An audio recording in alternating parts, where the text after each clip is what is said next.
നമസ്കാരം. പ്രധാന വാർത്തകൾ.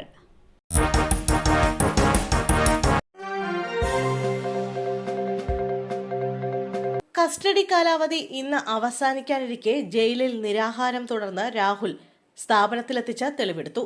രാഹുൽ മാങ്കൂട്ടത്തിനെതിരെ പരാതി നൽകിയ യുവതിയെ സമൂഹമാധ്യമങ്ങളിലൂടെ അധിക്ഷേപിച്ച കേസിൽ രാഹുൽ ഈശ്വറിന്റെ കസ്റ്റഡി കാലാവധി ഇന്ന് അവസാനിക്കും. ഇന്നലെയാണ് 2 ദിവസത്തെ പോലീസ് കസ്റ്റഡിയിൽ രാഹുൽ ഈശ്വറിനെ വിട്ടത്. ടെക്നോ പാർക്കിലെ ഓഫീസിലെത്തിച്ച് തെളിവെടുത്തിരുന്നു. സംഭവത്തിൽ ഗൂഢാലോചനയുണ്ടോ എന്ന് അന്വേഷിക്കണമെന്നും പോലീസ് കോടതിയെ അറിയിച്ചിരുന്നു. ജയിലിൽ അയച്ചത് മുതൽ നിരാഹാരത്തിലാണ് രാഹുൽ ഈശ്വർ. ക്ഷീണിതരെന്ന ഡോക്ടർ റിപ്പോർട്ടിനെ തുടർന്ന് ഇന്നലെ ആശുപത്രിയിലെത്തിച്ച് ട്രിപ്പ് നൽകിയിരുന്നു. രാഹുൽ മാങ്കൂട്ടത്തിൽ പാലക്കയം റിസോർട്ടിലെന്ന അജ്ഞാത ഫോൺ സന്ദേശം. ലൈംഗിക ആരോപണ കേസ് നേരിടുന്ന രാഹുൽ മാങ്കൂട്ടത്തിൽ MLA പാലക്കയത്ത് റിസോർട്ടിലെത്തിയതായി കല്ലടിക്കോട് പോലീസ് സ്റ്റേഷനിൽ അജ്ഞാത ഫോൺ സന്ദേശം. ഇതേ തുടർന്ന് കല്ലടിക്കോട് CI CK നൌഷാദിന്റെ നേതൃത്വത്തിൽ പാലക്കയത്തെ ചില റിസോർട്ടുകളിൽ പരിശോധന നടത്തിയെങ്കിലും കണ്ടെത്താനായില്ല. ലഭിച്ചത് വ്യാജ ഫോൺ കോളാണെന്നാണ് പോലീസ് സംശയിക്കുന്നത്. അതേസമയം ലൈംഗിക പീഡന പരാതിക്ക് പിന്നാലെ മുങ്ങിയ രാഹുൽ മാങ്കൂട്ടത്തിനായുള്ള തിരച്ചിലുമായി ബന്ധപ്പെട്ട വിവരം ചോരുന്നുണ്ടെന്ന സംശയത്തിൽ പോലീസ് രഹസ്യ സ്വഭാവത്തിൽ വേണം തിരച്ചിലെന്ന് അന്വേഷണ സംഘത്തിന് ADGP കർശന നിർദ്ദേശം നൽകി. അതേസമയം രാഹുലിനായി അന്വേഷണ സംഘം വയനാട് കർണാടക അതിർത്തി കേന്ദ്രീകരിച്ച് തിരച്ചിൽ തുടരുകയാണ്. ഇന്നലെ രാഹുൽ ഇവിടെ എത്തിയെന്ന സംശയത്തിലാണ് അന്വേഷണ സംഘം. തിരച്ചിലിന് ഇന്നു മുതൽ കൂടുതൽ സംഘങ്ങൾ കൂടി രംഗത്തിറങ്ങും. ആറ്റുകാൽ ക്ഷേത്ര പരിസരത്തുള്ള ശുചിമുറി ബ്ലോക്കിന് സമീപമുണ്ടായ പൊട്ടിത്തെറിയിൽ 2 പേർക്ക് പരിക്ക്.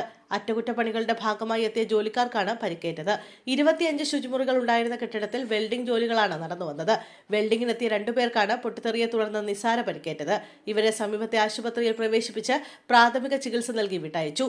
ശുചിമുറി ബ്ലോക്കിന്റെ പിൻഭാഗത്തെ സെപ്റ്റിക് ടാങ്കിൽ നിന്നുമാണ് പൊട്ടിത്തെറി ഉണ്ടായത്. കാലങ്ങളായി ഉപയോഗിക്കാതെ കിടന്ന ശുചിമുറികൾ അറ്റകുറ്റപ്പണി നടത്തി ക്ഷേത്രത്തിലെത്തുന്നവർക്ക് തുറന്നുകൊടുക്കാനായിരുന്നു പദ്ധതി. പൊട്ടിത്തെറി ഉണ്ടായതിനു പിന്നാലെ സമീപത്തുണ്ടായിരുന്ന കരാർ ജോലിക്കാർ ചൂടടിച്ചതോടെ ഓടിമാറി.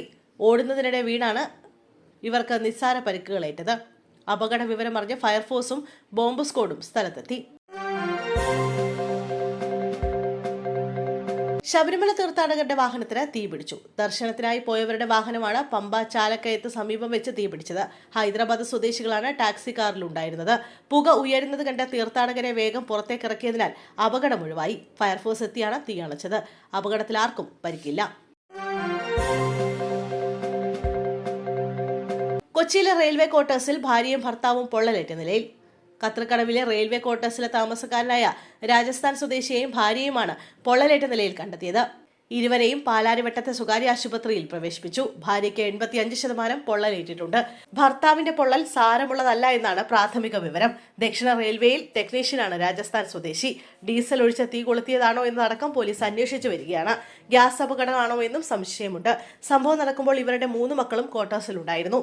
എറണാകുളം നോർത്ത് പോലീസ് സ്ഥലത്തെത്തി അന്വേഷണം ആരംഭിച്ചു.